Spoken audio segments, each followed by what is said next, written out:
नमस्कार, आप सभी का स्वागत करता हूं अपने YouTube चैनल सुरेंद्र सिंह बोरा में।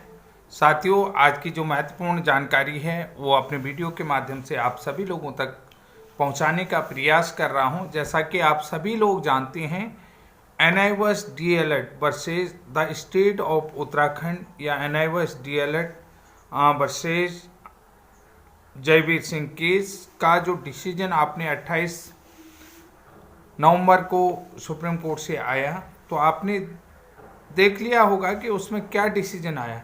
ये महत्वपूर्ण जानकारी हमने अपने वीडियो के माध्यम से आपको टाइम टू टाइम समय पर आपको हर प्रकार से जानकारी दी। इसके बाद भी मैंने एक बहुत महत्वपूर्ण जानकारी आपको दी थी, क्योंकि सुप्रीम कोर्ट की तरफ से सिंगल विंडो प्रोग्राम इसको कहा गया था। सिंगल विंडो प्रोग्राम क्यों कहा गया है? क्योंकि ये वन टाइम सेटलमेंट स्कीम की बात इसको कही गई थी। उसके बाद मैंने बहुत सारे वीडियो के माध्यम से मैंने ये भी कहा था कि आपको मुझे देखना है देखिए, नहीं देखना है मत देखिए, मुझे इससे कोई फर्क नहीं पड़ता है। लेकिन जो NIOS DLED के नंदन सिंह बोरा जी हैं, उन्होंने अपना अथक प्रयास करा, अथक मेहनत की है, तो उनके प्रयासों के कारण से NIOS DLED जो है राष्ट्रीय पटल पर छाया हुआ है। और राष्ट्रीय पटल पर जो है कि अब बहुत सारे लोगों को जो है कि नौकरियां भी मिल चुके हैं।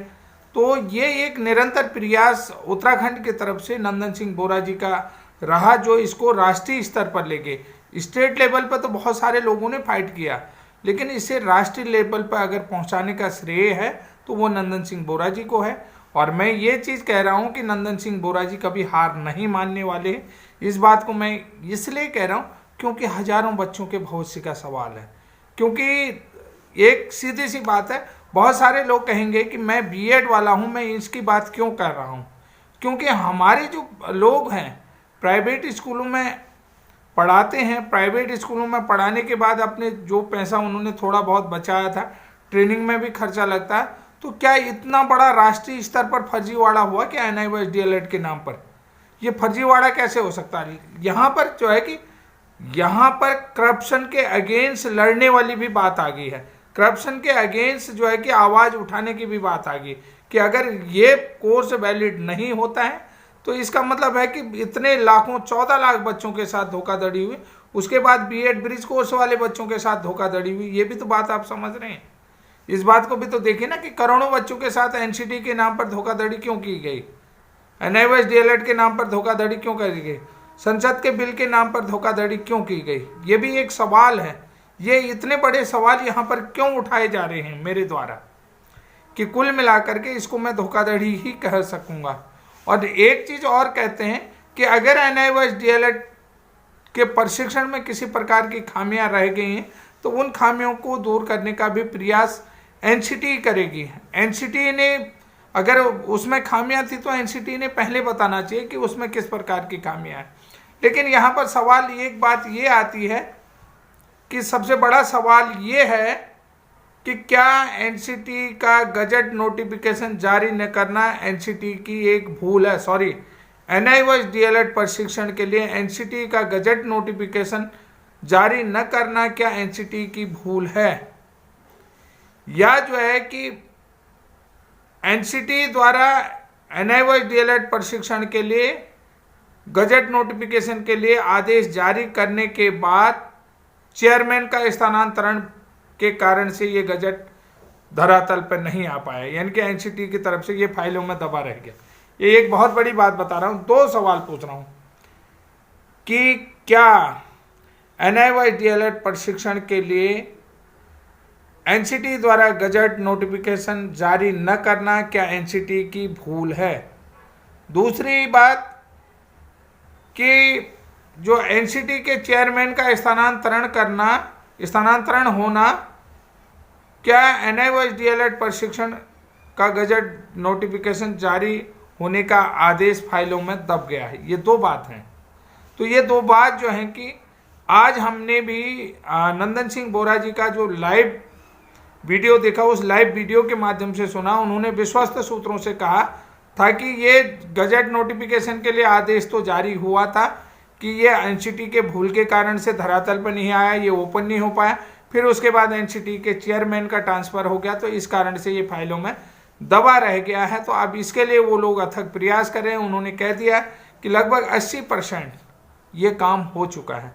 तो साथियों, ये 80% काम आज हमारे तरफ से भी जो है ईमेल भेजने का एक कैंपेन चलाया गया। एक जो है कि एजुकेशन मिनिस्टर को हमारी तरफ से भी लगातार ईमेल भेजने का कैंपेन चलाया गया, और एनसीटी को भी हमने भी कैंपेन चलाया कि एनसीटी को भी ये चीज़ बता था कि इसके साथ ब्रिज कोर्स भी हुआ था, कि ये कैंपेन हमारे बीएड ब्रिज कोर्स प्रशिक्षित साथियों के सभी राज्यों की तरफ से चलाया गया है।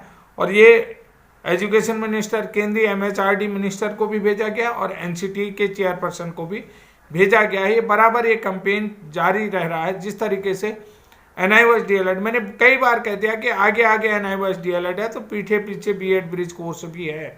तो बहुत सारे साथी मेरा विरोध जरूर करते हैं, लेकिन देखिए बहुत सारे हमारे बीएड वालों ने भी कहा था कि सर आप जो है कि एनआईओएस डीएलएड पर फोकस ना करें, केवल बीएड ब्रिज कोर्स पर फोकस करें, उनका वीडियो ना बने। लेकिन एनआईओएस डीएलएड भी अपने प्रदेश के साथी, अपने भाई हैं, छोटा भाई बड़ा भाई कुछ भी हो सकते हैं, वो भी अपने साथी हैं। अगर किसी की आवाज़ दबाई जाती है तो उसकी आवाज़ दबनी नहीं देनी चाहिए। चाहे अन्याय किसी के भी साथ हो, उस अन्याय के खिलाफ आवाज़ उठाना ये हम सभी का कर्तव्य है। चाहे सोशल मीडिया के माध्यम से जागरूक कोई भी नागरिक हो, और सोशल मीडिया में अगर कोई व्यक्ति किसी कैंपेन को लेकर के, किसी जिम्मेदारी को लेकर के आगे बढ़ता है, तो उस जिम्मेदारी को आगे और अधिक लोगों तक पहुंचाने का प्रयास निरंतर किया जाना चाहिए। ये मेरा मकसद रहता है, ये मेरे जीवन का मकसद है।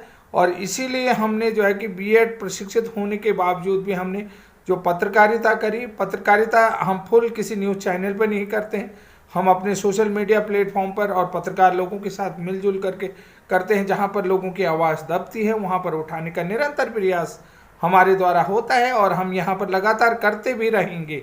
इस बात को आप समझ रहे होंगे। तो साथियों, मैंने आपको बहुत अच्छी जानकारी आज अपने वीडियो के माध्यम से दी है कि देखिए एनसीटी के गजट नोटिफिकेशन में जो खामियां हैं, क्या उसको दूर करने का प्रयास किया जाएगा। क्यों नंदन सिंह बोरा जी ने कहा कि हमारे जो मिनिमम जो जजमेंट आने के बाद 30 दिन का टाइम होता है, 30 दिन का टाइम में से आधे दिन चले गए हैं, तो हमें जल्दी से जल्दी इस प्रयास को करना चाहिए। और बहुत सारे जो एनआईओएस डीएलएड जॉब पा चुके हैं, नियुक्ति पा चुके हैं, वो लोग भी परेशान हो रहे थे, उनका भी सवाल है। और उन्होंने जिनका जो है कि उत्तर भी उन्होंने दिया कि जैसा कि सुप्रीम कोर्ट के तरफ से जो है एनआईओएस डीएलएड पर जजमेंट की बात का उल्लेख किया गया है कि उन्होंने कहा कि क्या उनको जॉब मिल गया तो उसमें जो है कि वो बाहर हो जाएंगे। तो उन्होंने साफ कह दिया कि इसमें बाहर कौन अंदर होगा कौन बाहर होगा, जो लोग नियुक्ति पा चुके हैं उनको बाहर करने का किसी भी प्रकार का उल्लेख वहाँ पर नहीं है। यानी कि जिन लोगों को नियुक्ति मिल चुकी है तो उनको रिटर्न में नियुक्ति पत्र मिला हुआ है। अगर राज्य की सरकार है या अन्य सरकारें, डिपार्टमेंट है, अगर उनके ऊपर किसी भी प्रकार की कार्रवाई करता है नियुक्ति को निरस्त करने के लिए, यानी कि टर्मिनेशन को लेकर के किसी भी प्रकार का लीगल कार्रवाई करता है, तो उसे लिखित में पहले जो है कि सूचना आएगी। सूचना के बाद ही उनको ये चीज़ें होंगी। उसके लिए भी तयशुदा समय दिया जाएगा। तयशुदा समय के आधार पर उनसे कारण बताओ नोटिस भी पूछा जाएगा। लेकिन यहाँ पर आपने देखा होगा कि बीपीएससी की तरफ से एनआईओएस डीएलएड को सुप्रीम कोर्ट के अधीन जो भी मामला है उसके आधार पर शपथ पत्र भरवा करके क्या इस परीक्षा में शामिल करवाया जा रहा है। जो टीआरए द्वितीय है, सेकंड है, तो उसमें आप लोगों ने देख लिया होगा। तो साथियों, ये महत्वपूर्ण जानकारी है। और आपने ये भी देखा कि एक निश्चित समय आपको दिया, और निश्चिंत भी रहें कि अभी आपके लिए किसी भी प्रकार का ऐसा जो नियुक्ति को लेकर के जजमेंट नहीं आया है। तो उसके बाद देखिए एनआईओएस डीएलएड वैध है या अवैध है। तो सबसे बड़ी बात है कि एनआईओएस डीएलएड के लिए संसद से बिल पास हुआ था जिस पर शिक्षण को करवाया गया था, और वो उसमें आरटी एक्ट का हवाला दिया गया था। क्योंकि जो प्रशिक्षण टीचर के लिए था 23 अगस्त 2010 के अनुसार, तो उसके अनुसार जो है कि प्रशिक्षण का जो न्यूनतम क्वालिफिकेशन है वो आरटी के मानकों के अनुसार, जो शिक्षक बनने के लिए जो प्रशिक्षण है वो आरटी के मानकों के अनुसार होना चाहिए। अब उसके बाद हमने एक चीज़ और सुना कि नंदन बोरा जी के माध्यम से कि एनसीटी द्वारा 2017 में जो आपने रिकॉग्निशन लेटर को 22 सितंबर 2017 का, उससे पहले एनसीटी ने गजट नोटिफिकेशन के लिए आदेश जारी किया हुआ था, तो वो गजट अधूरा रह गया है। उस अधूरे गजट को हमने जो है कि निकलवाना है, इसलिए जो है कि गजट की मांग भी करी जा रही है। उन्होंने सीधा कहा कि एनसीटी के चेयरमैन सतीश गुप्ता जी का स्थानांतरण हो गया था, इस कारण से जो गजट के लिए आदेश जारी किया था वो गजट का आदेश जो है कि फाइलों में दबा रह गया, तो इस कारण से इसका क्या है कि गजट नोटिफिकेशन नहीं आ पाया। किसका? NIOSD अलर्ट का। आप समझ रहे हैं NIOSD अलर्ट का बार बार जिक्र क्यों कर रहा हूँ? उसी लेटर में, वही जो सपोर्टिंग लेटर है वही गजट नोटिफिकेशन है, उसमें B.Ed ब्रिज कोर्स का भी आधार है। तो यानी कि कुल मिलाकर के सारे नियमों को फॉलो किया गया था, नोटिफिकेशन निकालने के लिए सारे नियमों का फॉलो किया गया था। यानी कि यहाँ पर सारे नियमों का फॉलो करने का मतलब होता है एनसीटी का नियम 29 की बात करी गई, एनसीटी की पावर 12 की बात करी गई, RT एक्ट का नियमों का उल्लेख है। इसके अलावा जो है एक्सपर्ट कमेटी की, कोर कमेटी की बैठक का है। उसके बाद जो है कि MHRD के दिशा निर्देशों का वो है कि यानी कि इस कोर्स कराने के लिए किसी भी प्रकार की कोई कमियां नहीं रही। बाकायदा संसद के दोनों सदनों से इसके लिए बिल पास हुआ है। ये महत्वपूर्ण जानकारी मैं आपको दे रहा हूँ, शायद आप लोग समझ रहे होंगे इस बात को, और निरंतर प्रयास करता हूँ कि आप लोगों को अच्छे से अच्छी जानकारी दूँ। तो साथियों, अब JK नंदन सिंह बोरा जी ने कहा कि हमारा सबसे पहले आप लोगों को दिल्ली बुलाने का प्रयास किया जा रहा है, जिसमें कि MHRD को हम बता सकें कि वो एनसीटी के लिए आदेश जारी करवाएं, और जो है कि एनसीटी के लिए आदेश जारी करें ताकि एनसीटी जो है कि NIOSD अलर्ट के संबंध में गजट नोटिफिकेशन निकाल सके। और क्योंकि किसी भी डिप्लोमा को रद्द करना इतना आसान काम नहीं है, क्योंकि ये भी जो है कि चाहे B.Ed का था, एनसीटी का गजट नोटिफिकेशन 2018, उसमें एक्सपर्ट कमेटी या संसद में किसी भी प्रकार का बिल पास नहीं हुआ। इस कारण से जो है कि B.Ed प्राथमिक में पूरे देश से बाहर हुआ, लेकिन NIOSD अलर्ट के कम चांस हैं कि NIOSD अलर्ट पूरे देश से बाहर हो जाए। तो ये महत्वपूर्ण जानकारी साथियों आपको कैसी लगी? इस महत्वपूर्ण जानकारी के साथ आज का ये वीडियो यहीं पर समाप्त करता हूँ। तब तक के लिए जय हिंद, जय उत्तराखंड।